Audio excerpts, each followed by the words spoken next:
제가 마태복음 3장 13절부터 17절 말씀을 그냥 읽어봐 드릴 테니까 한번 들어보세요. 그때 예수께서 요한에게 침례를 받으시려고 갈릴리를 떠나 요단강으로 요한을 찾아가셨다. 그러나 요한은 내가 선생님께 침례를 받아야 할 터인데 선생님께서 내게 오셨습니까? 하고 말하면서 말렸다. 예수께서 그에게 말씀하셨다. 지금은 그렇게 하도록 하십시오. 이렇게 하여 우리가 모든 의를 이루는 것이 옳습니다. 그제서야 요한이 허락하였다. 예수께서 침례를 받으시고 곧 물에서 올라오셨다. 그때 하늘이 열렸다. 그는 하나님의 영이 비둘기같이 내려와 자기 위에 오는 것을 보셨다. 그리고 하늘에서 소리가 나기를 이는 내가 사랑하는 아들이다. 내가 그를 좋아한다 하였다. 아멘. 왕이나 대통령의 그 취임식은 단순한 행사가 아닙니다. 그것은 그가 어떤 지도자이고 앞으로 어떤 철학과 강조점을 갖고 국가를 경영할지를 보여주는 일종의 계시적인 사건입니다. 물론 취임하는 그 지도자는 자신의 취임 연설을 통해서 자신의 어떤 그 국정 철학이나 비전이나 리더십이나 또는 구체적인 메시지를 사람들에게 전달을 할 겁니다. 그렇지만 취임 연설뿐만 아니라 취임식 전체가 나름의 메시지를 사람들에게 전하는 그런 의식이라고 생각합니다. 일례로 미국의 제42대 대통령이었던 빌 클린턴 대통령은 자신의 취임식에서 다양성을 존중하는 그런 자신의 국정 철학을 표현하기를 원했습니다. 그래서 그는 자신의 취임 열병식에 전통적인 또 그 보통 이렇게 하는 사관 생도들이라든지 기마대 행진 대신에 레게 밴드 있죠. 자마이카에서 나온 그 레게 밴드하고 뭐 야외용 접이자로 모기를 부리는 그런 팀들, 그런 것들을 포함을 시켰어요. 그뿐만 아니라 엘비스 프레슬리로 분장한 그런 사람들과 그의 오리지널 밴드들도 거기에 포함되어 있었습니다. 그런가 하면 티오도르 루즈벨트라고 유명한 대통령이 있잖아요. 이분은 아브라함 링컨 대통령에게 굉장히 큰 영향을 받았습니다. 그래서 그는 자신의 두 번째 취임식 때 링컨 대통령의 머리카락이 들어간 아주 특별한 반지를 끼고 나왔어요. 링컨 대통령처럼 나라를 통치하겠다는 다짐을 그렇게 표현한 것입니다. 마태복음 3장 13절부터 17절에 기록된 제가 조금 전에 읽었던 그 예수님의 침례식은 메시아로서 하나님 나라의 왕으로서 공생애를 시작하는 예수님의 취임식과 같습니다. 이 예식은 비록 공식적이고 전통적인 그런 취임식은 아니지만 많은 왕과 대통령과 지도자의 취임식처럼 하나님 나라의 왕이신 예수님의 철학, 예수님이 어떤 분이시고 예수님이 어떻게 사역하실지를 보여주는 아주 특별한 예식이고 특별한 메시지를 전달하는 식입니다. 그리고 그것은 그 나라의 백성인 우리 그리스도인들에게 우리가 어떻게 살고 어떻게 사역해야 할지에 대해서 소중한 레슨을 제공하기도 합니다. 저는 오늘 홀리 뉴 이어 시리즈의 세 번째 시간에 예수님께서 메시아로서 자신의 취임식, 자신의 시작을 알리는 이 침례식에 보여주신 메시지가 무엇이고 그것을 통해서 그 왕의 백성인 우리는 또 어떻게 올 한 해를 살아갈 수 있을지, 특별히 거룩하게 살 수 있을지에 대한 지혜를 얻기를 원합니다. 예수님께서 당신의 취임식에 보여주셨던 첫 번째 메시지는 무엇보다 겸손이라는 겁니다. 본문에 보면 예수님은 요한에게 침례를 받으러 갈릴리에서부터, 그러니까 이스라엘의 북쪽이죠. 거기서 요단강으로 내려가셨어요. 요한이 요단강에서 당시에 이스라엘이 고대하던 메시아의 길을 예비하면서 죄사함을 받게 하는 회개의 침례 사역을 하고 있을 때였습니다. 13절을 보시면 그때 예수께서 요한에게 침례를 받으시려고 갈릴리를 떠나 요단강으로 요한을 찾아가셨다라고 되어 있습니다. 요한의 때에 그리고 그 후에 그 초기 기독교 사실은 한 10세기까지도 요즘 몇몇 교단에서 그렇게 하는 것처럼 머리에 물을 뿌리는 그런 약식 세례를 한 게 아니라 사람을 물에 담그는 그런 침례를 베풀었습니다. 그것도 그냥 물이 흐르는 물에서 이렇게 했어요. 그냥 이렇게 고인 물이 아니라 옛날 문서를 보면 알 수 있는데 그러니까 흐르는 물이 없을 때만 고인 물에서 해라 이렇게 돼 있습니다. 그러니까 흐르는 물에서 이렇게 침례를 베풀었어요. 겨울에도 그냥 했습니다. 겨울에도 강에서 그냥 했어요. 그러니까 요즘까지 추운 겨울날 여러분 한번 생각해 보세요. 그때 예수님 안 믿고 지금 믿은 것이 얼마나 감사한 일인지 모르겠습니다. 여하튼 그래서 예수님께서 요단 강으로 가신 거예요. 위에 13절 9절에서 침례를 받으시려고 라는 문구는 예수님의 의도적인 선택을 말해주고 있습니다. 그분이 그렇게 하려고 한 거예요. 그리고 그 뒤에 14절 15절은 이러한 사실을 더욱 강조하고 있습니다. 14절을 보면 요한은 이런 예수님의 선택에 대해서 상당히 좀 당황해하면서 더 능력 있는 분의 자발적인 낮추심에 자기가 동의할 수 없다라는 것을 밝힙니다. 14절을 보시죠. 그러나 요한은 내가 선생님께 침례를 받아야 할 터인데, 사실은 자기 사촌 동생인데요. 굉장히 공손한 표현을 쓰죠. 선생님께서 내게 오셨습니까? 하고 말하면서 말렸다. 요한의 이 말은 예수님께서 회개를 상징하는 자신의 침례를 받을 필요가 없으신 완전하신 분임을 의미할 뿐만 아니라 오히려 자신이야말로 예수님에게 성령의 침례를 받아야 할 존재임을 밝히고 있습니다. 다시 말해서 예수님이 자기보다 훨씬 더 높으신 분이라는 거예요. 그리고 완벽하신, 당신은 이런 것을 받을 필요가 없는 분이십니다. 이렇게 말하고 있는 겁니다. 요한에게 침례를 받겠다는 예수님의 이 선택은 그분의 겸손을 잘 나타내 줍니다. 더 높고 더 능력 있는 분이 자기보다 더 낮은 존재에게 나와서 많은 사람이 보는 가운데 그것도 회개를 의미하는 침례를 받는다는 것은 결코 쉬운 일이 아닙니다. 이것은 마치 이동원 목사님 같은 분이, 아시죠? 누군지 그분이. 저하고 종씨거든요. 진성이 씨, 태계 자손입니다. 근데 이동원 목사님 같은 분이 우리 교회 허성무 전도사님을 찾아와가지고 무릎 꿇고 안수기도 받는 거 같은 일이에요, 이게. 조금도 놀라지고, 그게 뭐 어때서 뭐 이런 표정이시네요? 대사랑 믿는 교회에 대한 프라이드가 엄청나십니다, 여러분은요. 근데 세상은 그런 식으로 작동하지 않습니다. 얼마 전에 트럼프 대통령은 그 세계 정상들이 모여가지고 사진을 찍을 때 정중앙에 서기 위해 가지고 어떤 대통령인지 총리를 이렇게 팔꿈치로 확 이렇게 밀어낸 적도 있었어요. 어른들의 세계에서는 이런 일이 너무 흔한 거예요. 지위에 따라서 서열이 정해지고 사진 찍을 때 딱 누가 정중앙에 서는지 의자 숫자까지 딱 세알려 가지고 합니다. 그게 사람들의 사는 방식이에요. 근데 예수님은 하나님의 아들이심에도 불구하고 기꺼이 자발적인 낮아짐을 실천하셨습니다. 그만큼 그분은 겸손하셨던 겁니다. 여러분, 우리가 섬기는 왕, 우리가 본받아야 할 예수는 겸손하신 분이십니다. 그분의 취임식에서 보여줬던 것처럼 그분은 공생애 내내 겸손하셨고 종국적으로는 십자가와 무덤에까지 낮아지셨어요. 우리는 이 예수님을 본받아야 합니다. 그분의 겸손한 마음을 품어야 합니다. 여러분, 이게 말은 쉬운데요, 결코 쉬운 일이 아니에요. 제가 지난 한 주간 내내 이 부분에 대해서 좀 생각을 해봤거든요. 정말로 마음으로부터 겸손해진다는 것, 누군가가 나를 무시한다고 느꼈을 때, 내 권리가 마땅히 받아야 할 권리가 침해된다고 느꼈을 때 여러분은 어떻게 생각하십니까? 어떻게 느끼십니까? 자기 중요성에 사로잡혀 있는 우리가 정말로 겸손해진다는 것, 자기에 대해서 생각을 잘 하지 않는다는 것, 절대로 쉬운 일 아닙니다. 누군가가 내게 공손히 대하지 않았을 때 우리는 자동적으로 우리 마음속에서 불편한 마음이 들어옵니다. 이걸 그러죠. 이게 막 뒤틀리는 걸 느껴요. 그리고 나도 그에게 그렇게 대해야 되겠다는 생각이 듭니다. 그러나 예수님은 그러지 않았어요.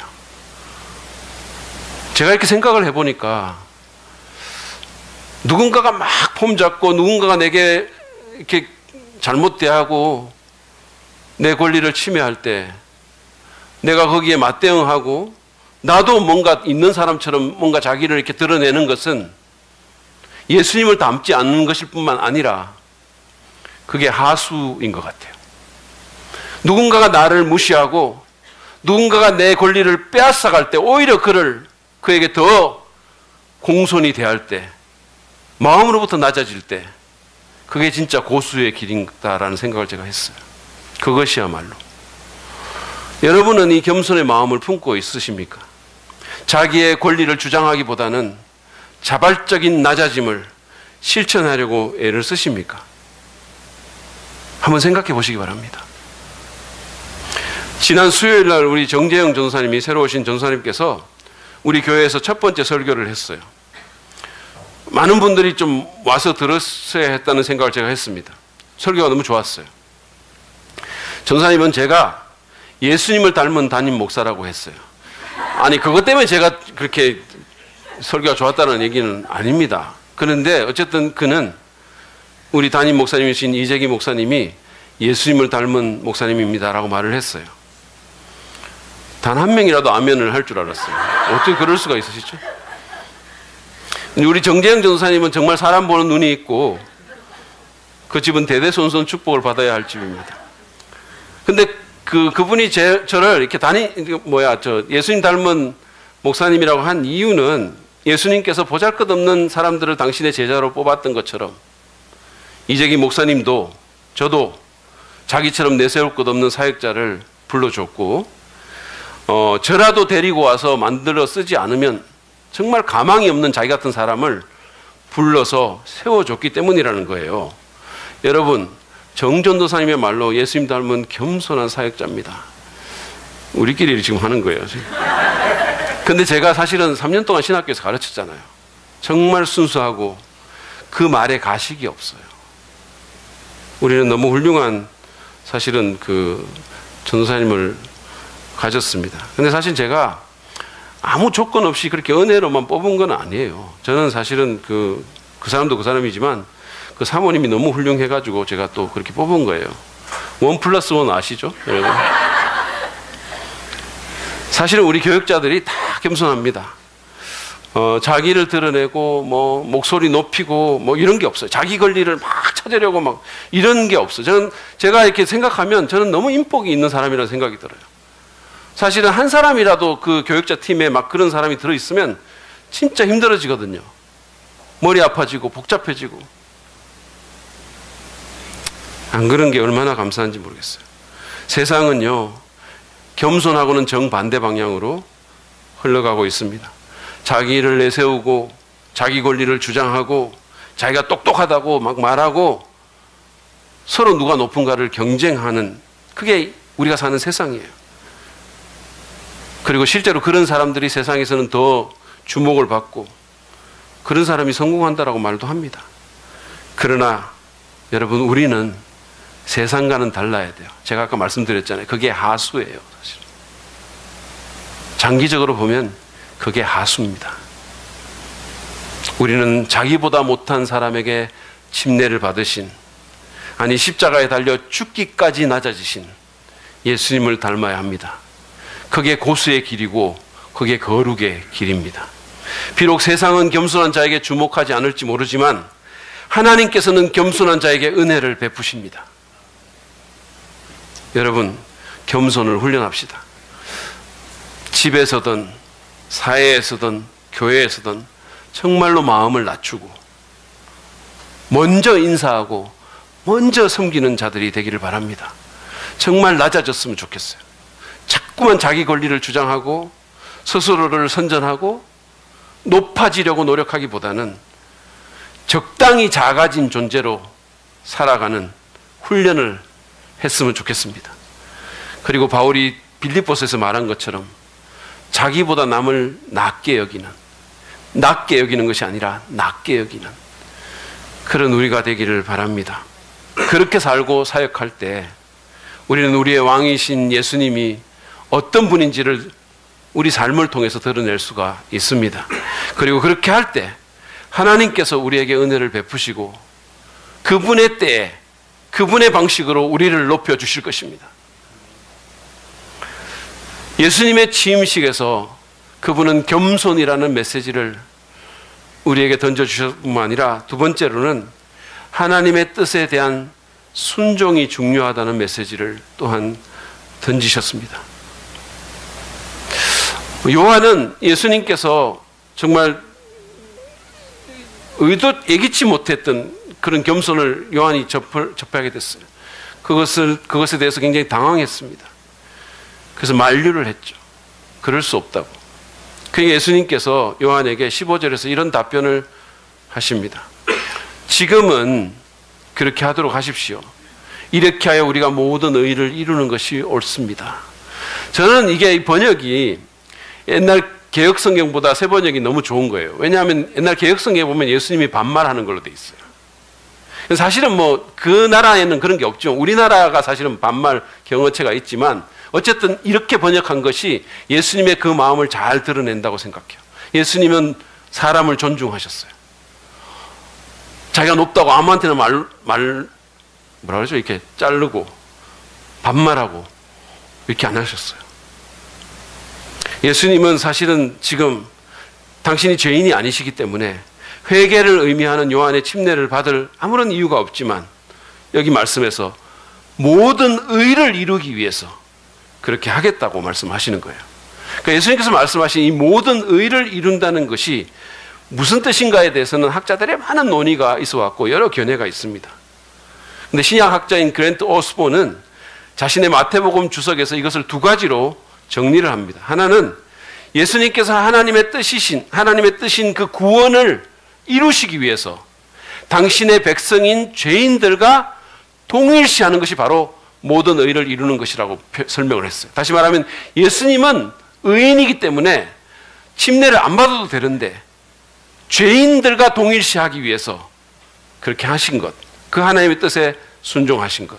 그런가 하면 또 하나는 예수님께서 구약에 예언된 고난받는 종의 그 역할을 받아들이시고 요한의 사역을 승인하시는 가운데 아버지의 뜻을 따른다라는 의미가 있다라고 얘기를 했어요. 제가 이렇게 보니까 두 가지 다 지금 예수님께서 받으시려고 하는 이 침례가 그분이 하나님 아버지의 뜻에 순종하기 위한 것이라는 의미인 거예요. 비록 그분은 회개할 것이 전혀 없으신 그런 의인이시지만 하나님의 의로운 요구를 완전히 채우시기 위해서 침례에 순종하신 것입니다. 여러분, 예수님은 비록 왕이시지만 누구에게도 사실은 순종할 필요가 없는 분이시지만 자발적으로 하나님 아버지의 뜻에 스스로 철저히 순종하셨어요. 십자가에 달려 죽으시기 전날 밤에 겟세마네 동산에서도 그분은 온 인류의 죄를 뒤집어 쓰고 십자가에 못 박혀 죽으실 뿐 아니라 하나님 아버지로부터 버림받을 끔찍한 장면을 내다보시면서 정말 땀이 피가 되도록 간절히 기도하신 겁니다. 여러분, 예수님께서 내 마음이 정말 죽을 것 같이 고민이 된다고 얘기를 했어요. 그것은 단순히 이 십자가의 어떤 그 육체적인 형벌이 두려워서 그런 게 아니에요. 아버지로부터 분리되는 지옥을 경험하는 여러분과 저와 저의 모든 죄를 뒤집어 쓰고 죄를 조금도 알지 못하시는 분이 제 구덩이가 돼서 제 덩어리가 돼서 아버지로부터 단절되는 그 지옥을 보시고 그렇게 고민하신 겁니다.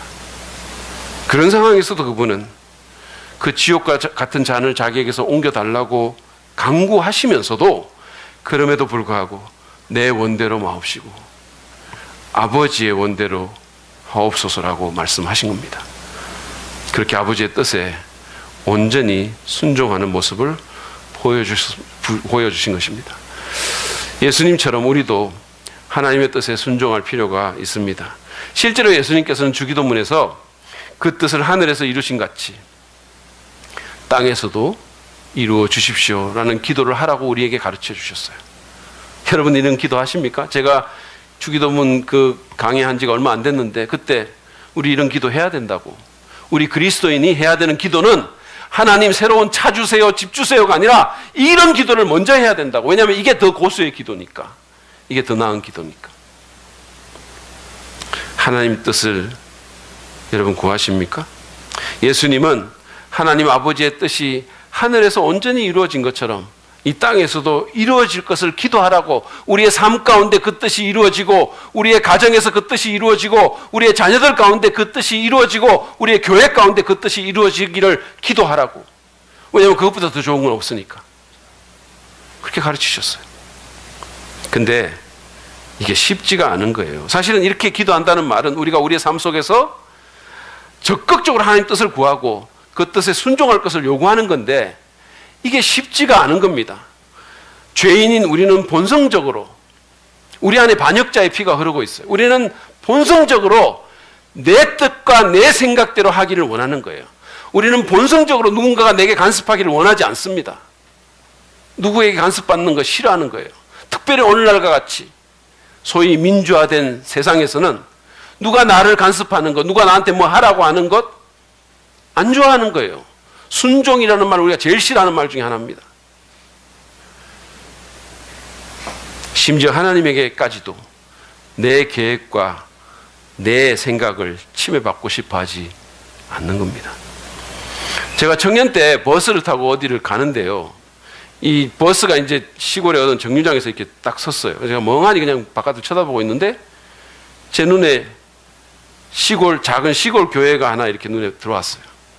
그냥 아무 생각 없이 보고 있는데, 그러고 있다 갑자기 이렇게 제가 정신을 이렇게 차리고 보니까 제가 저런 교회에서 평생을 목회를 하면서 살면 어떨까, 이런 생각을 제가 하고 있는 거예요. 그 당시에. 그래서 너무 놀래가지고 갑자기, 그래서 진짜 제가 머리를 막 틀면서 그 생각을 떨쳐냈어요. 꿈에도 생각해 본 적이, 목회라는 거는 꿈에도 생각해 본 적이 없었어요. 근데 갑자기 차 타고 가다가 그 생각을 내가 하고 있는 거예요. 작은 교회를 보면서. 그래서 머리를 많이 틀었어요, 제가. 그러고 나서 얼마 있다가 제가 다니는 교회 담임 목사님이 주중에 좀 오라고 이렇게 저를 부르셨어요. 그래서 갔더니 그분이 자기가 목회를 하면서 한 번도 누군가 이런 말을 한 적이 없는데, 그런데 내가 이 형제한테는 이 말을 해야 되겠다고 그러시면서 하는 말이, 하나님께서 이 형제를 목회자로 부르신 것 같으니까 신학교에 가라고, 자기가 도와주겠다고 이렇게 말씀을 하시는 거예요. 그래서 그냥 하고 나왔어요. 그리고 얼마 있다가 청년부의 한 자매가 저한테 와가지고, 형제님은 목회 쪽으로 나가시면 좋을 것 같습니다. 또 저한테 이렇게 얘기를 하는 거예요. 그리고 그 청년부에 제 친구가 있었는데 또 걔가 저한테 너 목회해라 이렇게 또 얘기를 하는 거예요. 저는 불길한 예감에 사로잡혔어요. 이게 하나님 뜻이면 어떡하지? 너무 불길한 거예요. 그래서 당시에는, 왜냐하면 당시에 제가 미국의 일반 대학원에 유학 갈 준비를 하고 있었고, 문현숙이라는 절세 미인과 결혼을 염두에 두고 교제를 하고 있었어요. 만약에 목사가 되는 것이 하나님의 뜻이라면 이 모든 것이 틀어져야 되는 거예요. 제 생각에는 그랬어요. 적어도 아마 결혼을 못할지도 모르겠다라는 생각이 들었습니다. 우리 장인어른이 엄청나게 무섭게 생기신 분이세요. 눈이 이렇게 쑥 들어가가지고 하여튼 그래요. 결혼을 못할지도 모르겠다. 그래서 저는 하나님의 뜻을 무시하기로 결정했습니다. 그래서 그것을 위해서 일절 기도하지 않았어요. 생각이 날 때마다 머리를 흔들어서 털어버렸어요. 여러분도 그때 저처럼 그렇게 하나님 뜻을 무시하지는 않으십니까? 내 생각과 뜻과 계획에 하나님이 끼어들지 못하게 하지는 않습니까? 내가 보기에 좋은 것만 받아들이고 상식적으로 좀 이해가 안 되거나 아니면 내게 손해가 된다고 생각하는 그런 것들은 그냥 제쳐놓지 않으십니까? 여러분, 우리가 알아야 될 것은 하나님의 뜻이야말로 내 삶에서 최선의 옵션이라는 거예요. 그거를 여러분들이 믿으시길 바랍니다. 왜냐하면 그분은 나보다 나를 더 잘 알고 나보다 나를 더 사랑하고 나보다 더 나를 위해서 좋은 것을 원하시기 때문입니다. 그리고 그분은 나보다 더 큰 그림을 보시는 분이시기 때문입니다. 여러분 한번 생각해 보세요. 제가 계속해서 그 하나님의 뜻에 그 당시에 불순종해서 정말 종국적으로 그 뜻을 따르지 않았으면 어쩔 뻔했겠어요. 그게 뭐 어땠어? 뭐 이런 생각을 어쩔 뻔했. 여러분을 만나지도 못하는 거예요. 제가. 저는 정말로 너무 비참하게 살았을 것 같아요. 만약에 제가 계속적으로 그것을 피했다면. 계속해서 불행하고 계속해서 심란한 마음을 안고 살아갔을 것 같아요. 저는 앞에서 언급한 그 하나님 뜻을 무시함으로써 결국은 순종했거든요. 근데 결국 그 뜻에 순종할 때까지 그만큼 고통을 겪었고 그만큼 우회로를 걸어야 했었어요. 물론 배운 것도 있었습니다. 여러분, 올 한 해 여러분께서 세상과 좀 다른 궁계 일학의 삶을 살기를 정말 원하신다면, 그리고 세상에 영향을 끼치는 거룩을 원하신다면 하나님의 뜻에 순종하는 것은 필수적입니다. 반드시 그래야 됩니다. 김동호 목사님이라는 분이 목회의 정점에서 교회를 분립하라는 하나님의 그 말도 안 되는 뜻에 순종한 후에 상당히 시간이 흐르고 모든 것이 어떻게 진행된가를 본 후에 했던 말이 있어요. 하나님은 언제나 오르시다라는 말이에요. 여러분, 하나님은 언제나 오르십니다. 우리는 짧은 생각에 내 생각과 내 뜻이 옳은 것처럼 느껴질 때가 있지만 사실은 하나님이 나보다 더 옳고 언제나 오르십니다. 믿으시기 바랍니다. 우리는 그 사실을 늘 상기하는 가운데 내 주권을 내려놓고 정말로 내 의지를 죽이면서 하나님 뜻에 적극적으로 순종하기를 바랍니다. 하나님의 뜻에 나 자신을 드리는 것이 내 인생의 최선의 옵션이에요. 예수님께서 공생의 시작점인 침례식에서부터 시작해서 십자가에 달려 죽으시기까지 계속해서 하나님 뜻에 순종하심으로써 인류 구원의 역사를 이루고 오늘날 우리를 포함한 수많은 사람들을 살려주신 것처럼, 많은 거룩한 열매를 맺으신 것처럼 우리도 하나님 뜻에 순종할 때 올 한 해 정말로 세상이 맺을 수 없는 좋은 열매를 맺는 축복을 경험하게 될 것입니다. 하나님의 최선이 여러분 가운데 임하게 될 것입니다. 그리고 그리스도인다운 거룩의 삶이 여러분에게, 저에게 가능하게 될 것입니다. 세 번째로 예수님께서는 이 취임식을 통해서 성령의 능력이 필요하다는 메시지를 또한 우리에게 던지십니다. 성령의 능력. 마태는 예수님의 취임식의 마지막 장면을 16절, 17절에서 이렇게 묘사를 합니다. 예수께서 침례를 받으시고 곧 물에서 올라오셨다. 그때 하늘이 열렸다. 그는 하나님의 영이 비둘기같이 내려와 자기 위에 오는 것을 보셨다. 그리고 하늘에서 소리가 나기를 이는 내가 사랑하는 아들이다. 내가 그를 좋아한다 하였다. 사실은 이거는요, 이런 모습은 지상의 그 어떤 대단한 취임식이나 대관식에서도 없는 모습이에요. 하늘이 열리고 하나님께서 이 취임식의 대미를 장식해 준 겁니다. 사실은 그곳에 있었던 사람들은 하나님께서 주시는 이 강력한 메시지에 깊은 인상을 받지 않을 수 없었을 것이고 그 메시지를 아마 잊어버릴 수가 없었을 것입니다. 예수님께서 침례 받으러 요단 강가에 들어가셨다가 올라오신다. 성경은 그렇게 말했거든요. 올라오는 순간에 하늘에서 준비한 특별한 세레모니가 시작이 됩니다. 하늘이 열렸어요. 그 말은 하나님께서 이제 이 예수님의 삶과 사역에 적극적으로 개입하실 것을 의미합니다. 그리고 하나님의 성령이 비둘기같이 예수님에게 오셨어요. 이 비둘기의 이미지에 관해서는 학자들마다 다양한 견해가 있지만 영국의 신학자인 마이클 그린이 지적한 것처럼 여기서 중요한 것은 예수님께서 하나님 나라의 복음을 선포할 메시아적인 아들로서 그분의 사역을 위해서 성령의 능력을 부여받으셨다는 점이 중요하다는 거예요. 그런 다음에 마지막으로 하늘에서부터 소리가 들립니다. 그 내용을 구성하는 단어들은 시편 2편 7절과 이사야서 42장 1절에 근거하고 있습니다. 근데 시편 2편 7절은 다윗 계열의 왕을 하나님의 아들로 언급하면서 그를 기름 부음 받은 메시아로 이해를 하고 있습니다.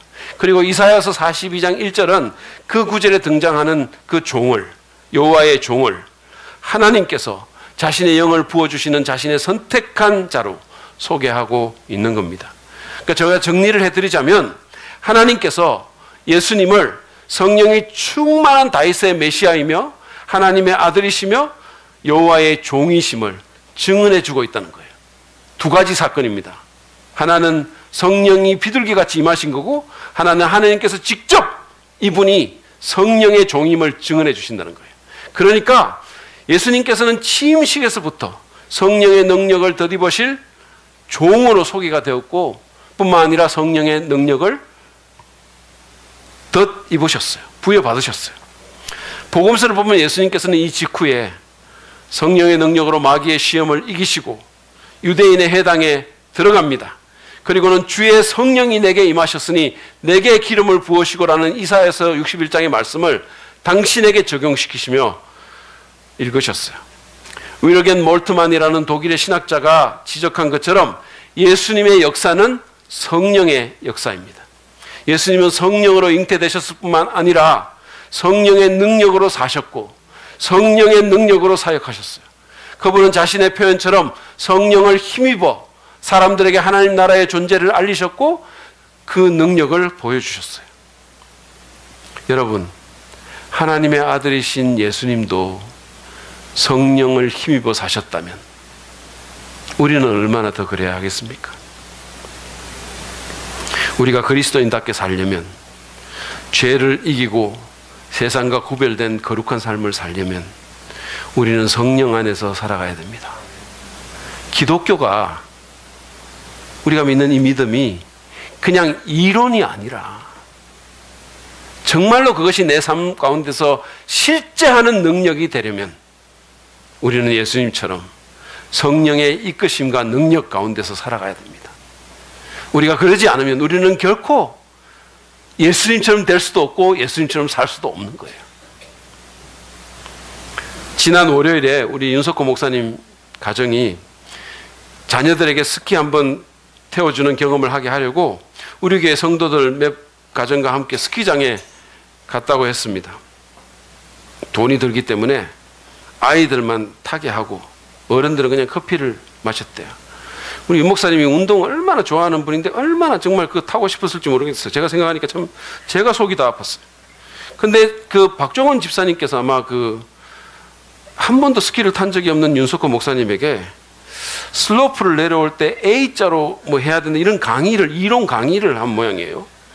윤 목사님이 그 강의의 은혜를 받으셨어요. A자의 은혜를 받아가지고 계속 저도 A자 얘기를 몇 번 들었거든요, 그 후에. 근데 지난 금요일 날 이제 점심시간에 우리 주일학교 교사들하고 같이 김밥 먹고 식사를 하는데 그때도 또 윤 목사님이 박 집사님 아내 되시는 우리 김원정 목자가 거기 있었는데 그분한테 또 자기 이제 A자 강의에 은혜 받았다고 또 그 얘기를 이렇게 하니까 우리 김원정 목자님이 말하기를 그 사람도 이론에만 강한 사람이라서 이렇게 얘기를 하는 거예요. 그래서 제가 그 얘기를 들으면서 이게 꼭 오늘날 우리 기독교인들 모습 같다라는 생각이 들었어요. 그냥 이론으로 누가 누구에게 말을 하면 그 이론에 은혜 받고 나도 그냥 이론만 말하는 거예요. 그냥 말하는 거예요. 여러분, 진정한 기독교 신앙은 이론이 아니라 삶을 변화시키는 능력입니다. 그리고 그 능력은 성령에게서 옵니다. 하나님은 우리 스스로 우리의 의지와 결단과 힘만으로는 결코 예수님처럼 될 수 없음을 아셨기 때문에 결코 우리 안에 욕망을 이길 수 없고 결코 죄를 다스릴 수 없음을 아셨기 때문에 성령을 우리에게 주신 거예요. 여러분, 기독교하고 일반 종교의 차이점이 뭔지 아세요? 일반 종교는 그냥 자기 의지로 그냥 이를 악물고 그냥 합니다. 이 추운 겨울날에도 얼음 깨고 들어가서 그냥 이를 악물고 지극정성을 보여주는 거예요. 그냥 지성이면 감천이고 그냥 이를 악물고 자기 힘으로 하는 겁니다. 근데 기독교는 하나님께서 우리가 할 수 없는 것을 우리를 위해 하게 해주시는 거예요. 그게 복음이에요. 그래서 그분이 우리에게 성령을 주신 거예요. 정말 우리가 할 수 없는 구원을 우리를 위해서 예수님께서 대신해 주셨을 뿐만 아니라 우리가 살아갈 수 없는 삶을 살게 하기 위해서 성령을 우리에게 주신 거예요. 성령이 없이, 그분의 도우심이 없이 우리가 외적으로는 뭐 좀 이렇게 폼을 잡을 수 있을지 모르겠지만 우리 마음은 어떻게 다스립니까? 어떻게 예수님 닮은 태도를 가집니까? 저는 예수 믿기 전에 술과 담배도 했고 태폐적인 그런 술집에도 다녔어요. 근데 예수 믿고 나서 자연스럽게 그런 곳에 가기를 중단했습니다. 그것은 그리스도인으로서 그런 곳에 가는 것이 합당치 않다는 그런 것을 배웠을 뿐만 아니라 또 제가 그런 곳에 가지 않기로 결단한 것도 그 이유가 있지만 한편으로는 제 안에 성령께서 근심하고 불편해하는 것을 제가 느꼈기 때문이에요. 그래서 거기 가는 것이 더 이상 즐겁지가 않은 거예요. 그런 어두운 조명과 태폐적인 분위기가 불편해지기 시작한 겁니다. 그게 성령이 하시는 일입니다. 성령이 이끄시고 컨트롤하시고 능력 주시면 내 의지만으로 못하는 일을 할 수 있어요. 이게 참 희한한 것 같아요. 정말 내가 성령에 집중하고 성령의 컨트롤을 받으면 내가 아무리 하려고 해도 안 됐던 것이 가능해지는 거예요. 물론 늘 그렇게 뭐 하면 정말로 더 이상 바랄 게 없겠죠. 우리는 넘어지고 실패하지만 우리가 성령에 의지하면 그런 일들이 가능해지는 거예요. 내 성질을 죽일 수 있는 방법, 성령의 다스림을 받는 거예요. 죄를 이길 수 있고 가끔씩 본성에 반하는 기특한 일도 할 수 있고 예수님도 닮아갈 수 있습니다. 안타깝게도 오늘날 많은 그리스도인들이 성령과 별 상관이 없이 살아가는 거예요. 많은 교회가 성령이 떠나가셔도 아무 문제 없이 운영될 수 있다고 A.W. 톨즈가 말을 했어요. 슬픈 일입니다. 여러분, 성령은 여러분의 삶에 얼마나 중요한 위치를 차지하고 있습니까? 여러분은 지속적으로 성령의 능력을 구하고 성령 충만을 경험하고 있으십니까? 여러분은 하루에 몇 번이나 성령에 대해서 생각하십니까? 뉴욕의 브루클린 태버랭클 교회의 담임 목사인 짐 심발라 목사님은 젊은 시절에 목회 초년병 시절에 어느 성경 세미나에 갔는데 그때 그 나이 많은 주 강사님이 점심 먹으러 가면서 자기 앞에서 다른 사람하고 얘기를 하면서 성령을 의식하는 것만으로도 우리 문제의 90%는 해결된다는 말을 기독령으로 들은 거예요. 자기가 그 말을 듣고 자기 삶이 바뀌어졌다 그래요. 그렇게 얘기했어요. 그 이후로 그는 성령을 의식하고 성령을 붙들었다고 합니다. 성령을 의식하는 것만으로도 우리 문제의 90%는 해결됩니다. 생각하십시오. 성령에 대해서 생각하시기 바랍니다. 성질이 올라올 때마다 내 욕심이 자꾸만 나를 끌고 갈 때마다 성령님에 대해서 생각해 보세요. 성령을 무시하지 말고 오히려 그분의 능력을 간절히 사모하는 우리가 됐으면 좋겠어요. 무엇보다도 여러분 기도합시다. 기도와 성령 충만은 불가분의 관계입니다. 성경 보세요. 기도할 때 성령님이 임하십니다. 기도할 때 성령의 역사가 나타납니다. 성령을 늘 의식하고 성령의 이끄심에 민감할 뿐 아니라 그분께서 주시는 감동에 순종하는 우리가 됐으면 좋겠습니다. 그분이 뭔가 자꾸 이렇게 자극하실 때 순종하는 거예요. 여러분, 이번에 우리 정현 선수가 그 테니스 8강전에서 이기고 나서 그 카메라에다가 충 on fire라고 썼어요. 정현이가 불이 붙었다는 뜻이에요. 제가 그걸 보면서 우리 그리스도인들도 좀 불이 붙어야 할 필요가 있어요. 성령의 불이 붙어야 합니다. 그냥 이론이 아니라 정말 성령님이 내 안에서 역사하시는 것을 경험할 수 있어야 된다는 거예요. 그럴 때 우리는 성령의 초자연적인 능력을 덧입게 될 것이고, 그럴 때 성령의 사람이었던 우리의 왕 예수 그리스도를 따르는 삶을, 본받는 삶을 살 수 있게 될 것입니다. 그리고 그럴 때 우리가 거룩해지고, 그럴 때 우리가 우리의 본성을 이기게 되고 하나님 나라가 우리 가운데 구현될 수가 있을 것입니다. 인간 지도자들은 취임식 때 보여준 그 메시지를 다 실천하지 못합니다. 취임식 때의 그 모습을 그대로 유지하지도 못합니다.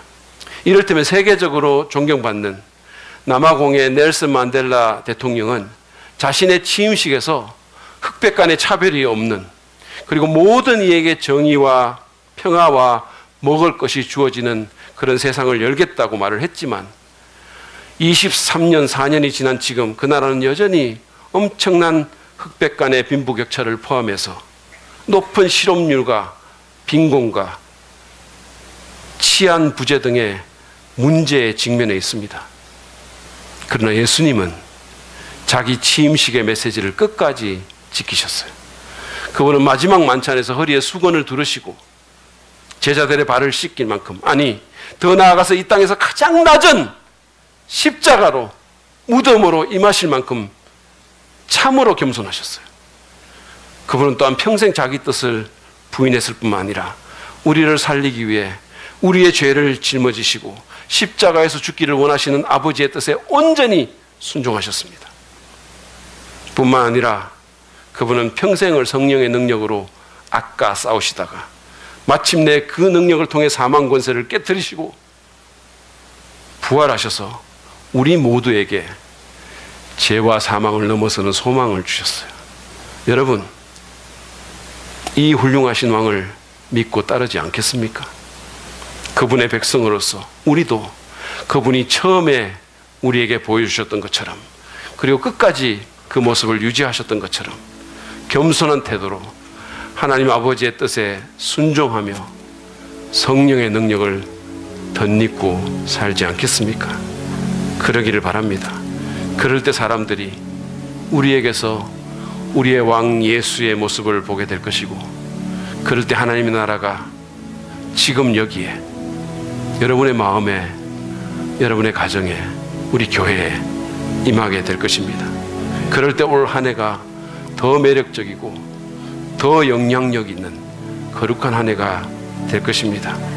그런 축복이 저 여러분 모두에게 임하기를 간절히 바랍니다.